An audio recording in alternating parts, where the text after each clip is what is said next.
take refuge in the Buddha. I take refuge in the Dharma. I take refuge in the Sangha. It's delightful to be here. So I've heard that Jogen is doing a series on cause and effect, or karma. And he said, please do a talk on oneness of cause and effect. And he didn't say much else besides that. So I'm going to unfold this topic to the best of my understanding. So in some sense, we could say there's a conventional view of cause and effect and a non-dual view of cause and effect. And one way to think about the conventional view is it's the view of before and after. It's how we're experiencing life when our mind is in the mode of time. We're really relating to the past and the future. And in the conventional view of cause and effect, we do something, it's birthed into the mystery, and its outcome unfolds.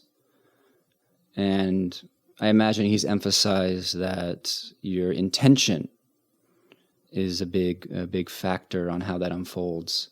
One of the things the Buddha named as primary to discern the quality of action is the intention it springs from. So conventional view of cause and effect, we do something and the product is evident. To some degree, we can observe. And based on that, we can refine our actions and make more or less skillful actions. So oneness of cause and effect is a different mode of being and seeing and understanding. And I think with a lot of Dharma terms, we hear them and we might think, oh, this is something I don't know, because, oneness of cause and effect, or wakefulness, or whatever it is. But this is all human experience. So oneness of cause and effect is something you know in your being. So essentially I want to unfold something that you know at some level. So we're dealing with causality. In Dharma teachings, we talk about body, speech, and mind as modes of causing, right? We can take actions with our body, our speech, and our mind. The mind including the heart. There might be a tendency to feel that only actions of body and to some degree speech are a causal force. One place we allow that mind is a causal force is with our own mental health. We allow that. Dharma practitioners, we really value that more than most folks. We value the mind as an originator of cause and effect, in that the power of thought gives rise to things. There's a growing appreciation of the effect of mind on body, both in medical understanding, and that's really the foundation of Japanese Buddhism, that body and mind are a continuum. You could say the body and mind cause each other's state, or perhaps they even cause each other's arising. We could think of the mind as having a different level of causal force. And the Sufis have a term, and I may mispronounce it, and it's something like nafs or nafs. And one rough translation is thought spirits. And so in this understanding, the mind is a creative force. It's a matrix. It's a mother of thought entities that are emitted and live beyond our awareness of them. We can only see to some extent the causal effect of the mind. Now, you don't have to think of this with a literalistic mind, like, oh, they're saying there's little, my thought of should I order a corn dog is still floating around in the universe from 1984. It's not quite like that. But one of the things I think we empower ourselves with as practitioners is we no longer believe our mind is an acausal zone. we start to be more open to the interaction of our mind and our relationships, or our mind and the world we experience. Synchronicities. Sometimes we get a taste of this. Has anyone ever had a really powerful synchronicity that made you go, whoa, that was... Okay, I see some nods. So in synchronicity, we get a flirt of our mind state and matter interacting. We get a taste of inner cause and outer effect being synced up. So a couple years ago, I was dating a woman, and she decided to break up with me. And I kind of knew that before I went to visit her. And I felt that. And so I show up at her apartment, and she welcomes me. And as soon as I come in the door, she pauses her TV. And on the TV, it was a Star Trek episode, but there were closed captions. And where she paused it, it said, "There is no interest here." And then we proceeded to have the conversation, and that's what she told me in her own words. "There is no interest here." Okay, maybe there's some randomness to that event, but I'm not so sure. So, Bob, I love your laughter, but could you mute yourself? I will. All right, thank you. Thank you. So some of you have probably read the Dhammapada, where the Buddha says that mind is the forerunner of all things. There's a lovely translation by Thanissaro Bhikkhu that says heart is the forerunner of all things, or even the creator of all things in some translations. So in Dharma, we look at how primary is mind a causal factor. How primary is mind, ours and others, a factor among the forces that converge to give rise to something in our experience. Now, we're not like, what was that New Age thing that was really popular where you thought something and it just showed up? There was this movie, The Message, it was really popular. I don't think that's The Secret. Thank you very much. I don't quite think that's the understanding of the Buddha, that you just think things into manifestation. It's a little bit more subtle than that. But how primary is mind a causal factor? That's at the core of our investigation. We talk about suffering and how primary is our own mind in the suffering we experience, and how much is it just external circumstances stressing us, impinging. So in this case, mind includes consciousness, intention, thought, feeling state, perception, all of it as a causal energy. So then, with oneness of cause and effect, we explore that. For example, bodhicitta. I don't know if Hogen Roshi uses this phrase, bodhicitta, but I think some of you are familiar. Bodhicitta is really an orientation or an attitude. It's what we're sparking when we do the 4 vows, the 4 bodhisattva vows. It's essentially giving rise to the aspiration to be of benefit now and in the future. Okay? So we start to infuse this intention into our mind stream through hearing it in the Dharma Center over and over, through reading it, through our own prayers. We start to seed it as a causal force in our mind stream, and the more we do that, the more it arises, the more it's sparked. So more deeply, we discover bodhicitta as a mode of being, as an orientation towards experience. So that orientation may very well be a factor in future skillful or compassionate actions. And I think that's really true. I have a friend who's a Dharma teacher who one of her peripheral students got involved in a crime of passion, where he walked in on his wife having sex with another man. And he proceeded to murder this man. And when she was counseling him in prison, one of the things that she found out is that he had rehearsed this in his mind over and over and over, what he was going to do if he ever caught them, because he knew there was an affair. So he had seeded it, and seeded it and seeded it, and then finally the sunlight, the water, and the seed came together, and there you have it. So we have this orientation of bodhicitta towards experience. But when we think of oneness of cause and effect with bodhicitta, for example, we see that the orientation and the benefit is one. The orientation and the benefit is one.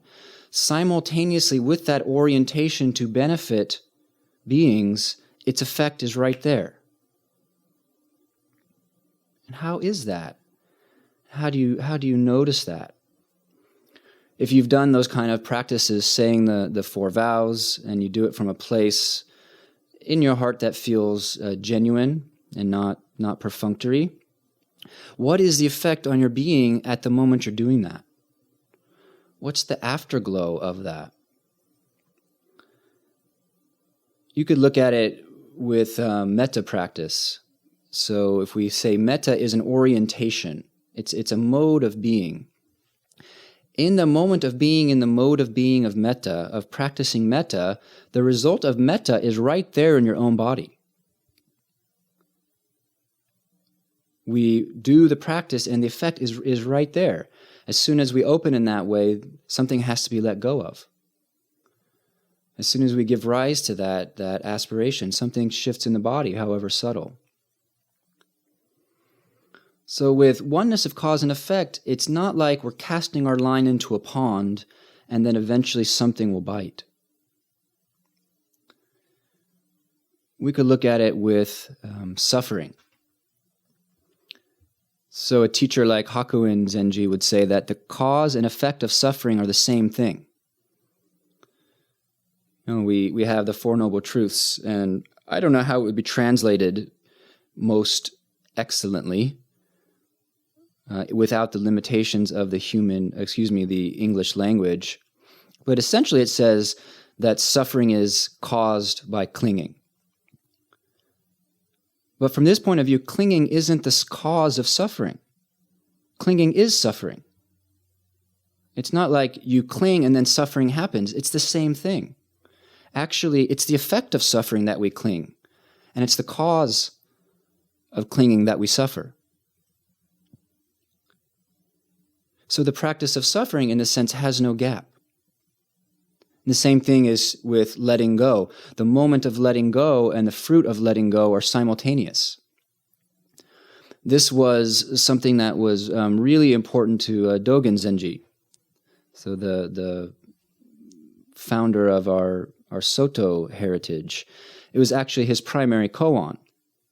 In the Japanese Buddhist tradition, at his time, in the 11th, 12th century, and also still today, the view of Dharma is that one is originally Buddha, that enlightenment is not produced through a causal series of efforts. It's not a linear thing.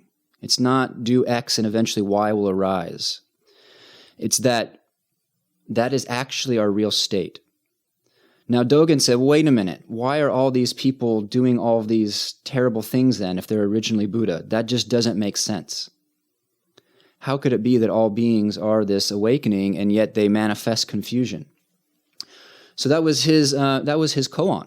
And after his awakening, he began to teach that the practice of the Buddha way, he called it practice enlightenment. It's actually one word, practice enlightenment. So in a sense, human beings from this point of view are born into an identity crisis. We're born with confusion about what we really are. You might even read the Pali Canon and hear that because we're confused, we're born. Because we're confused, we've taken this body and its consequence of suffering. So anyways, human beings are born into identity crisis. And I really like that because then I feel that everybody is really on the spiritual path from this point of view, because we're all born into spiritual crisis. So human beings are born into identity crisis, and as an effect of that, we practice confusion. We don't know who we are, and so we practice the three poisons of greed, anger, and ignorance. It's just what you do when you don't know that you're Buddha.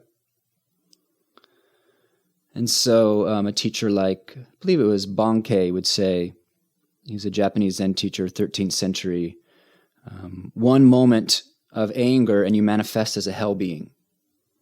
One moment of craving desire and you enter the realm of the hungry ghosts. He was pointing at how our confusion manifests us in different modes all the time.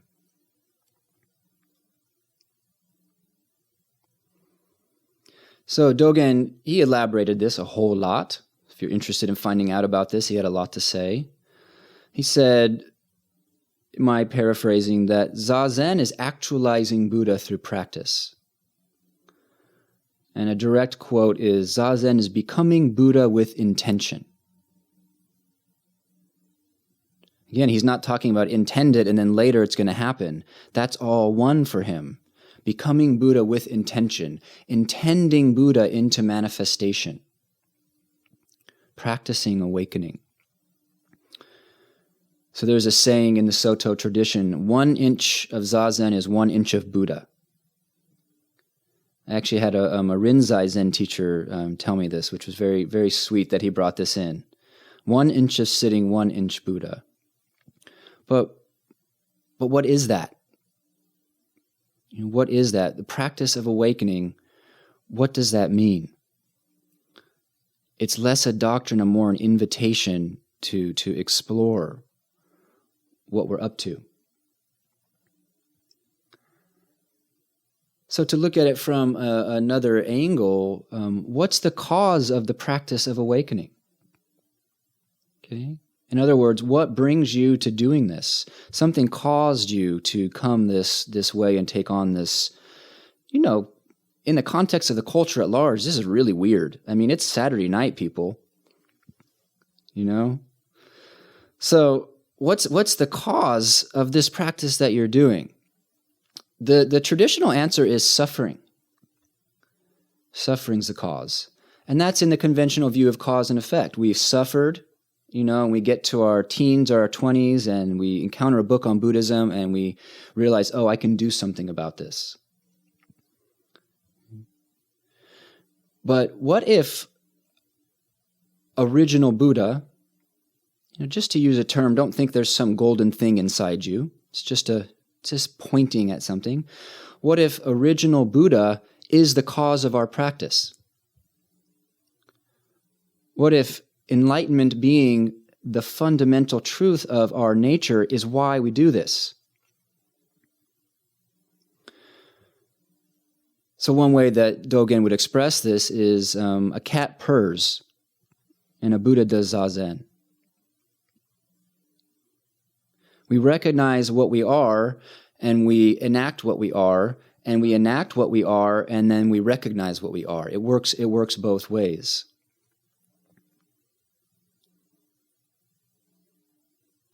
So something interesting is when you're practicing meditation and attention wanders into thought, okay, how is it you become alert to its wandering? If your attention is caught up in thought, how do you know that's happened? So another thing that Dogen Zenji would say is that it is Buddhas who enlighten delusion. Another beautiful koan. It's Buddhas who enlighten delusion. In a sense, suffering brings forth awakening. That because of confusion, there's the practice of presence. So enlightenment caused by confusion and vice versa. So in this way of looking at things, the three poisons are actually medicine.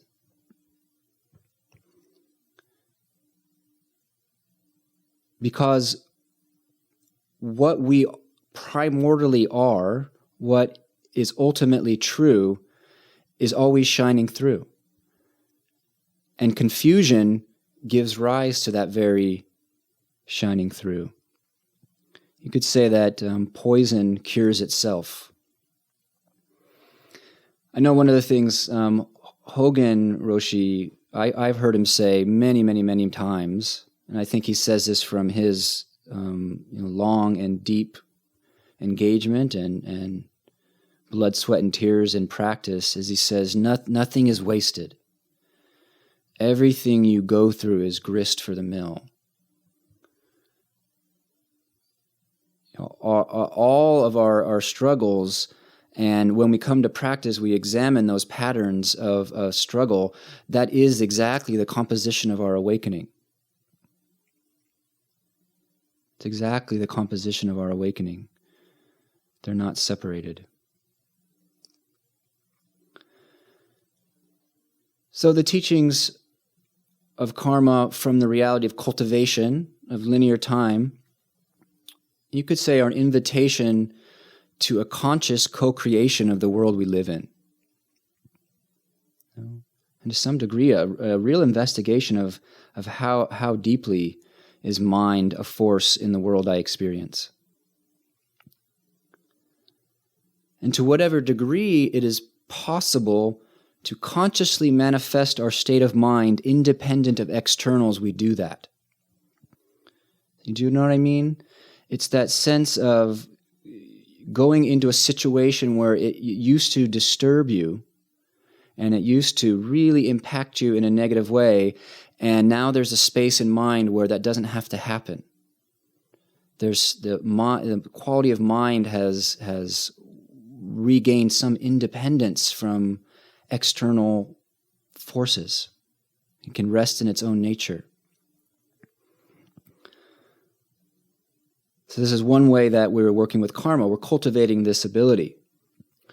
I'm really interested in how, no matter who becomes elected president, and whether we're happy about it or not, how can we not let that drain the light of our spirit? And I think Dharma practice has so much to say about this.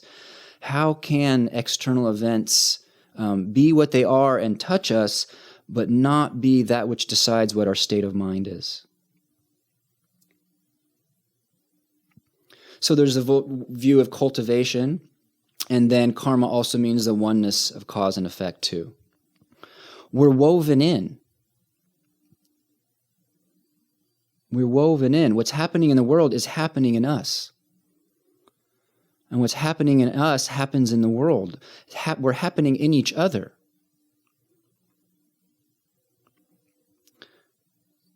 There have been lots of beautiful images that have attempted to give some sense of this way of experiencing cause and effect.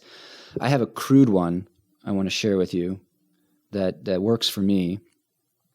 So imagine the universe or reality is like a cone of sticks leaning on each other. Like, have you ever set that up like if you're making a fire? I don't know what that's called, but you take the twigs and you make the cone. Now, each stick is independent, right? And yet it's not independent from the perspective of the whole. As a cone, it's a cone. As sticks, they're sticks. You can look at it both ways. Okay? Now, one stick catches fires, and the others don't necessarily catch fire. But there's a good chance they will, because they're next to each other. They might catch on fire, but not necessarily. But even if one stick catches on fire and the others don't, for the cone is on fire. Because every stick is the whole of the cone. If there's a cone, you point at the cone, and all you can point at is either all of the sticks or a stick, and both of them are the cone. So we're cone and stick. And of course, we're neither, because there's a lot of space within and without. So the teachings of karma are an invitation to the generosity of setting into motion beneficial ripples. I've heard just secondhand some saying from an indigenous culture that you take actions for future generations, that you should keep in mind. I think it's 7 generations. And then I think somebody marketed some toilet paper based on that, unfortunately. But that when you make an action, you really consider the impact for 7 generations. So that's one way we think of karma and generating positive karma is this is generosity. You are setting something in motion that a future version of yourself experiences in the linear reality. You may never, actually, Chozen Roshi would sometimes say, if it was a different version of you in another life that became enlightened from your efforts, would you still do it? Would you still practice if you were to not receive the benefit of it? Of course, that's the linear view.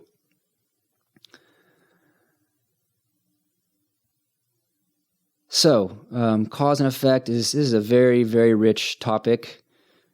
There's a quote from the Buddha on cause and effect that said something like, if you really tried to understand cause and effect, it would just boggle your mind. It's not possible. It's so nuanced and so complex. And then later in the Mahayana teachings, there was the image of Indra's net, right? The net of jewels, and each jewel, which is each conscious being, reflecting every other jewel in the net. And those reflecting every other jewel that's reflecting, and it's endless. And then that's an image for our life. And this ordinarily magic, interactive reality that we live and practice within.